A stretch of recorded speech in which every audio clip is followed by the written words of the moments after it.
성령님 좋은 아침입니다. 이 시간 성령님을 초청합니다. 오늘도 내 안에 오셔서 하나님을 기쁘시게 드릴 것을 소원하게 해주세요. 오늘 말씀을 통해 구체적으로 무엇을 해야 할지를 깨닫게 해주세요. 깨달은 것을 삶 속에서 실천할 수 있도록 도와주세요. 아멘. 오늘 함께 나누실 하나님 말씀은 창세기 19장 23절에서 38절까지 말씀입니다.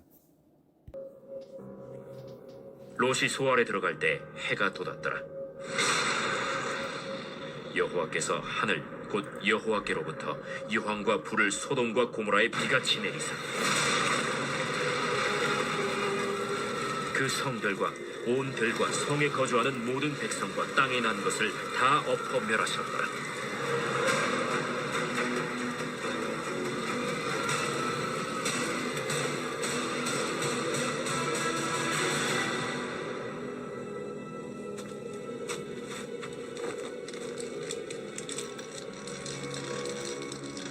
롯의 아내는 뒤를 돌아보았으므로 소금 기둥이 되었더라.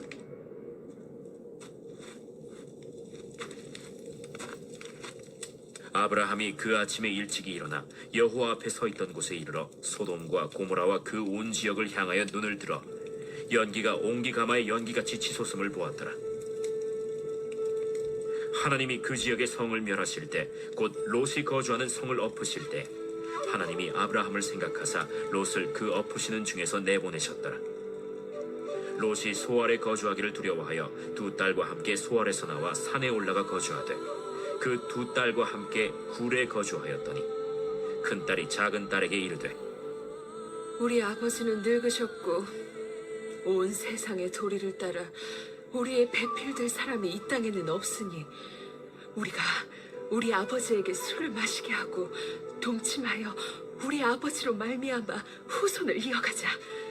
그 밤에 그들이 아버지에게 술을 마시게 하고 큰 딸이 들어가서 그 아버지와 동침하니라. 그러나 그 아버지는 그 딸이 눕고 일어나는 것을 깨닫지 못하였더라. 이튿날 큰 딸이 작은 딸에게 이르되 어젯밤에는 내가 우리 아버지와 동침하였으니 오늘 밤에도 우리가 아버지에게 술을 마시게 하고 내가 들어가 동침하고 우리가 아버지로 말미암아 후손을 이어가자. 그 밤에도 그들이 아버지에게 술을 마시게 하고 작은 딸이 일어나 아버지와 동침하니라. 그러나 아버지는 그 딸이 눕고 일어나는 것을 깨닫지 못하였더라. 롯의 두 딸이 아버지로 말미암아 임신하고 큰 딸은 아들을 낳아 이름을 모압이라 하였으니 오늘날 모압의 조상이요 작은 딸도 아들을 낳아 이름을 베남미라 하였으니 오늘날 암몬 자손의 조상이었더라.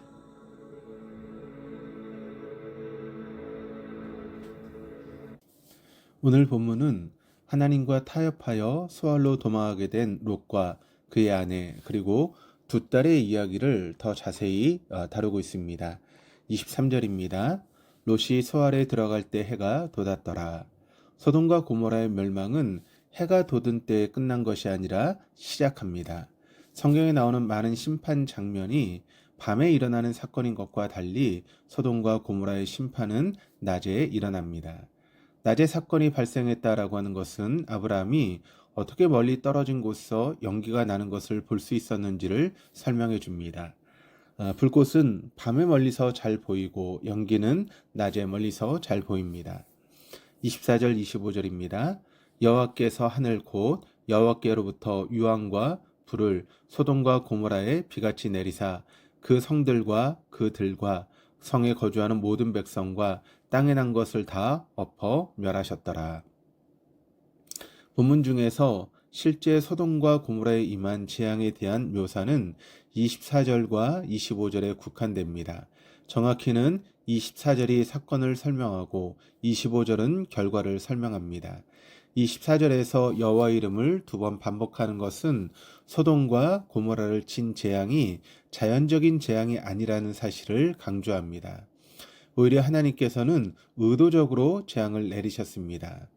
나아가 기자는 하늘에 있는 하나님이 재앙을 내리셨다라고 하는 사실을 덧붙이고 있습니다. 하나님께서 내리신 유황불은 두 성과 두 성들에 사는 모든 사람, 넓은 들과 땅에 심은 채소를 다 엎어 멸하셨습니다. 롯이 아브라함에게 독립하여 이곳을 택할 때 그의 마음을 사로잡았던 것은 이 지역의 푸르름이었습니다. 그러나 하나님의 심판으로 인해 푸르름은 모두 사라져 버렸습니다. 나무와 채소까지 탔으니 짐승들의 멸망은 따로 말할 필요가 없습니다. 이후 소돔과 고모라의 멸망은 성경 기자들이 하나님의 심판의 엄중함을 설명할 때 본보기로 자주 언급됩니다. 26절입니다. 롯의 아내는 뒤를 돌아보았으므로 소금 기둥이 되었더라. 뒤를 돌아보는 롯의 아내의 행동은 창세기 19장 17절에서 두 천사가 내린 명령을 직접적으로 거부하는 행동입니다. 창세기 19장 17절 말씀을 보시면 그 사람들이 그들을 밖으로 이끌어낸 후에 이르되 도망하여 생명을 보존하라. 돌아보거나 들에 머물지 말고 산으로 도망하여 멸망함을 면하라. 롯과 그의 아내 그리고 두 딸을 성 밖으로 이끌어낸 두 천사는 돌아보거나 들에 머물지 말고 산으로 도망하라고 분명히 명령했습니다. 그럼에도 롯의 아내는 이 명령을 어기고 뒤를 돌아봄으로 소금 기둥이 되었습니다. 예수님도 제자들에게 종말의 때에 대해 가르치시며 롯의 아내를 언급하셨습니다. 누가복음 17장 31절 32절 말씀을 보겠습니다. 그날에 만일 사람이 지붕 위에 있고 그의 세간이 그 집안에 있으면 그것을 가지러 내려가지 말 것이요 밭에 있는 자도 그와 같이 뒤로 돌이키지 말 것이니라. 롯의 처를 기억하라. 예수님은 종말의 때의 뒤로 돌이키지 말고 피신해야 된다라고 말씀하시면서 그 예로 롯의 아내를 기억하라고 하셨습니다. 몸을 돌이켜서 소돔과 고모라를 바라보았기에 그 성들처럼 멸망한 롯의 아내를 반면교사 삼으라고 하는 말씀입니다. 그런데 기자는 롯의 아내가 왜 뒤를 돌아봤는지에 대해서는 설명하진 않습니다. 아마도 롯의 아내는 자신이 남겨놓고 떠나야 했던 것에 대한 미련을 두면서 망설이다가 소돔과 고모라와 운명을 같이 했을 것입니다. 포기할 것을 과감히 포기하지 못하고 어리석게 미련을 두다가 가장 소중한 자신의 생명을 잃고 만 것입니다.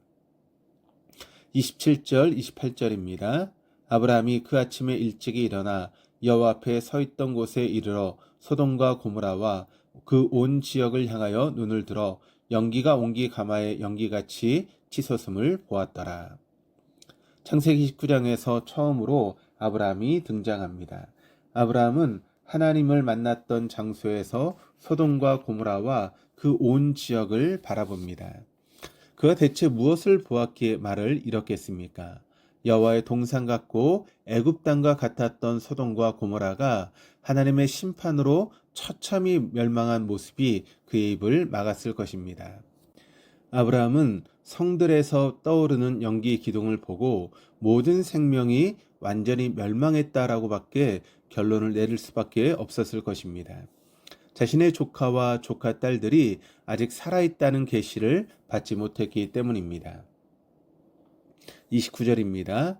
하나님이 그 지역의 성을 멸하실 때 곧 롯이 거주하는 성을 엎으실 때에 하나님이 아브라함을 생각하사 롯을 그 엎으시는 중에서 내보내셨더라. 기자는 하나님이 왜 롯을 살려두었는지를 분명히 밝힙니다. 롯은 그의 삼촌 아브라함의 중보 기도로 인해 살게 되었습니다. 이로써 아브라함은 두 차례나 조카 롯의 생명을 구해주었습니다. 비록 소돔과 고모라는 의인 10명이 없어서 멸망했지만 롯과 그의 딸들은 아브라함의 중보 기도로 인해서 생명을 보존할 수 있었습니다. 이처럼 우리의 중보 기도는 죽어가는 영혼을 살리는 통로가 될 수 있습니다. 소돔과 고모라처럼 멸망이 임박한 세상 속에서는 구원의 은혜가 필요한 많은 영혼들이 있을 것입니다. 30절입니다. 롯이 소알에 거주하기를 두려워하여 두 딸과 함께 소알에서 나와 산에 올라가 거주하되 그 두 딸과 함께 굴에 거주하였더니 두 천사는 롯이 소돔을 떠날 때 산으로 도망하여 죽음을 피하라고 명령하였습니다. 그러나 롯은 근처에 있는 작은 성읍인 소알로 가서 피하게 해달라 생떼를 부렸습니다. 롯의 요청은 받아들여졌고 롯과 두 딸은 소알에 머물게 되었습니다. 하나님은 준엄한 심판 속에서도 롯의 생때를 들어주셨지만 롯은 이제 변덕을 부립니다. 소알에 거주하기를 두려워해서 뒤늦게 산으로 향한 것입니다. 이것만큼은 포기할 수 없다며 고집을 부리고 또 소알로 향했던 롯은 이제 두려운 마음에 사로잡혀 모든 것을 포기하고 산에 올라가 굴에 거주합니다. 하나님께서 우리에게 말씀하시는 것이 우리 눈에 만족스럽지 않을 수 있습니다. 그래서 우리는 말씀에 순종하지 않고 자신의 보기에 옳은 대로 살아가려고 합니다. 그러나 시간이 지나고 보면 결국 모든 것이 하나님의 말씀대로 이루어졌음을 발견하게 되지 않았습니까? 하나님께서 우리에게 말씀하신 길이 가장 좋은 길입니다. 롯과 같이 자신의 고집 때문에 하나님 말씀에 순종하지 않으면 결국 쉬운 길을 돌아가고 맙니다. 31절에서 35절입니다. 큰딸이 작은딸에게 이르되 우리 아버지는 늙으셨고 온 세상의 도리를 따라 우리의 배필될 사람이 이 땅에는 없으니 우리가 우리 아버지에게 술을 마시게 하고 동침하여 우리 아버지로 말미암아 후손을 이어가자 하고 그 밤에 그들이 아버지에게 술을 마시게 하고 큰딸이 들어가서 그 아버지와 동침하니라. 그러나 그 아버지는 그 딸이 눕고 일어나는 것을 깨닫지 못하였더라. 이튿날 큰딸이 작은딸에게 이르되 어젯밤에는 내가 우리 아버지와 동침하였으니 오늘 밤에도 우리가 아버지에게 술을 마시게 하고 내가 들어가 동침하고 우리가 아버지로 말미암아 후손을 이어가자 하고 그 밤에도 그들이 아버지에게 술을 마시게 하고 작은 딸이 일어나 아버지와 동침하니라. 그러나 아버지는 그 딸이 눕고 일어서는 것을 깨닫지 못하였더라. 롯의 큰 딸은 작은 딸에게 우리 아버지는 늙으셨고 라고 말합니다.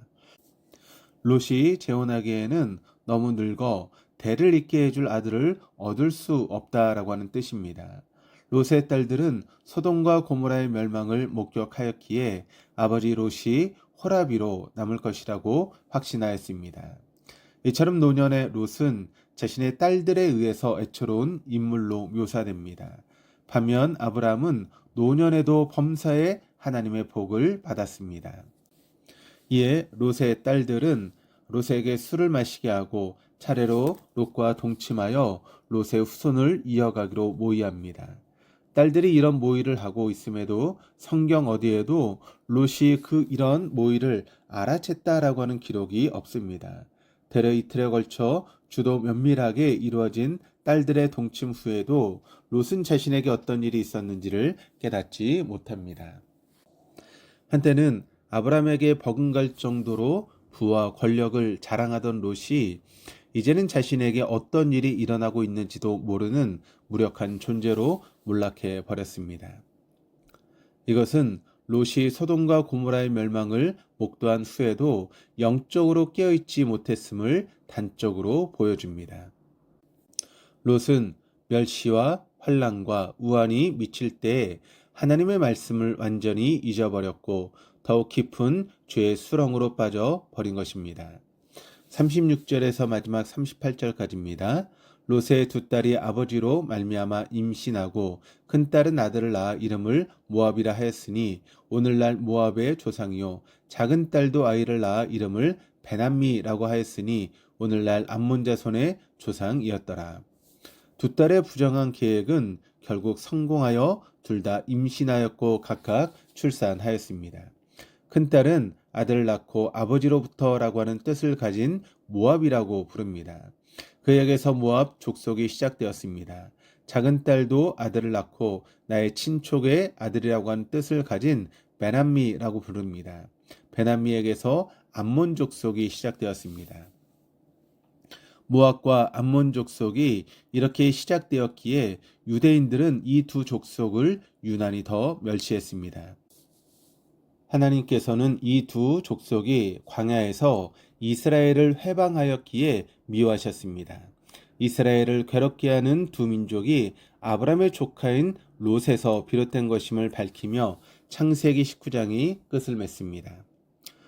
롯은 포기할 것을 포기하지 못하고 생떼를 부리다가 뒤늦게 산에 올랐고 무기력한 존재로 노년을 보내게 됩니다. 롯의 아내는 자신이 남겨놓고 떠나야 했던 것에 대해 미련을 두면서 망설이다가 목숨을 잃어버립니다. 롯의 두 딸은 자신들의 눈에 오른 대로 세상의 방법을 따라 행하여 이스라엘을 괴롭게 하는 두 민족의 어머니가 되었습니다. 롯의 두 사위는 하나님의 말씀을 조롱하다가 소돔과 함께 영원히 멸망하였습니다. 롯과 그의 가족의 비참한 최후는 영과 진리로 예배하는 삶을 살지 않고 자신의 욕망과 세속적 가치관에 매몰된 사람들의 본거지입니다. 혹 이들이 모습이 우리의 모습에 비춰지는 거울이 아닌지 우리의 모습을 돌아볼 수 있기를 주님의 이름으로 축원합니다. 기도하시겠습니다. 하나님 아버지, 우리가 포기할 것을 포기하지 못하고 생떼를 부렸던 것은 아닌지, 혹 세상의 것에 여전히 미련을 두면서 망설였던 것은 아닌지 돌아봅니다. 또 우리의 눈에 오른 대로 세상의 방법을 따랐던 것은 아닌지, 혹 하나님의 말씀을 조롱했던 것은 아닌지 돌아봅니다. 영과 진리로 예배하는 삶을 통해 예배의 생활에 예배를 이루라고 말씀하신 주님 앞에서 우리의 삶을 돌아볼 수 있도록 인도하여 주옵소서. 감사드리며 예수 그리스도 이름으로 기도드립니다. 아멘.